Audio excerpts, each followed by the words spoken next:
सड़क पर मजदूरों के साथ हादसे बढ़ते ही जा रहे हैं। जहां पिछले दिनों औरैया और सागर में हुए हादसों में 30 लोगों की जान चली गई, तो वहीं यूपी के हबीरपुर में एक बड़ा हादसा होते होते बच गया।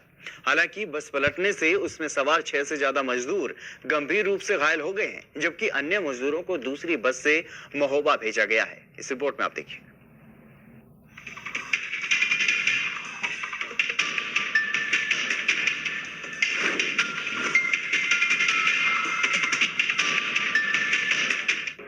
प्रवासी मजदूरों के साथ हादसे बढ़ते ही जा रहे हैं। हाल ही में हुए औरैया हादसे के बाद अब ताजा मामला यूपी के हमीरपुर से सामने आया है, जहां मजदूरों से भरी एक रोडवेज बस अनियंत्रित होकर पलट गई। इस हादसे में हालांकि कोई मौत की खबर नहीं है, लेकिन 6 से ज्यादा मजदूर गंभीर रूप से घायल हो गए। वहीं इससे पहले बस पलटते ही मौके पर चीख पुकार मच गई और स्थानीय लोगों ने घायलों को बस से बाहर निकाला। उधर मामले की जानकारी मिलते ही पुलिस भी मौके पर पहुंच गई और लोगों के सहयोग से सभी को अस्पताल में भर्ती करवाया। वही जानकारी के मुताबिक बस सुबह नोएडा से 31 मजदूरों को लेकर महोबा जिले की तरफ जा रही थी कि अचानक संतुलन बिगड़ने से बस पलट गई और बस में सवार 6 से ज्यादा मजदूर घायल हो गए।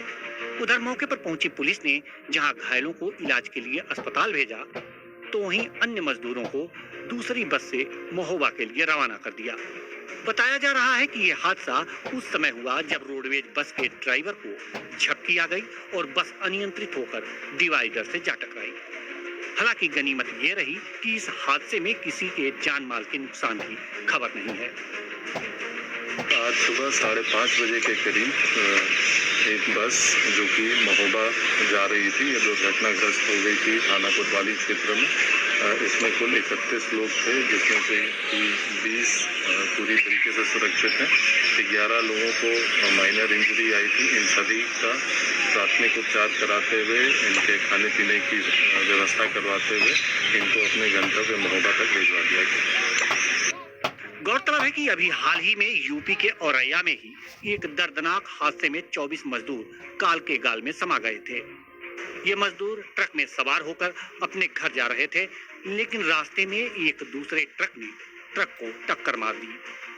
हादसे में सड़क पर लाशों के ढेर लग गए और 20 से ज्यादा मजदूर घायल भी हुए। फिलहाल सड़क पर मजदूरों के साथ हो रहे हादसों ने केंद्र और राज्य सरकारों की मुश्किलें बढ़ा दी हैं। हमीरपुर से सीलू निषाद की रिपोर्ट, ANB न्यूज।